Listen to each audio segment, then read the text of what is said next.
First এপ্রিলটা একটু change করে আজ থেকেই তাদের অ্যাকাউন্টে টাকা যাবে। হ্যালো বন্ধুরা, আপনাদের সকলকে গ্রাহক সেবা চ্যানেলে স্বাগত জানাই। গ্রাহক সেবা চ্যানেলের পক্ষ থেকে বাংলা যুবসাথী প্রকল্পের নতুন আপডেট।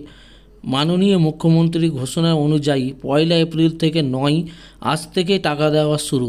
তো যারা যারা চ্যানেলে নতুন আছেন চ্যানেলকে সাবস্ক্রাইব করে দিবেন এবং ভিডিওকে লাইক করে দিবেন। বাংলা যুবসাথী প্রকল্প যারা যারা অফলাইন বা অনলাইন ফর্ম ফিল আপ করেছিলেন, মাননীয় মুখ্যমন্ত্রী ঘোষণা অনুযায়ী আজ থেকে তাদের টাকা দেওয়া শুরু।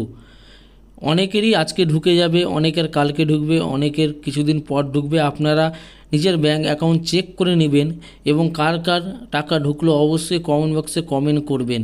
এবং মাননীয় মুখ্যমন্ত্রী আর কি বললো আমরা সকলেই শুনে নেব। আমরা বলেছিলাম 1 এপ্রিল থেকে টাকাটা তাদের অ্যাকাউন্টে যাবে,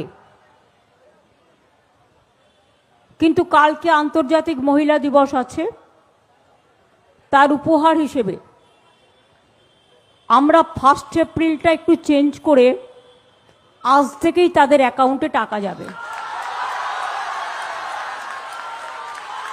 তো বাংলা যুবসাথী প্রকল্পের এই নতুন নতুন আপডেট পাওয়ার জন্য আপনারা সকলেই চ্যানেলকে সাবস্ক্রাইব করে রাখবেন এবং ভিডিওকে লাইক করে দিবেন।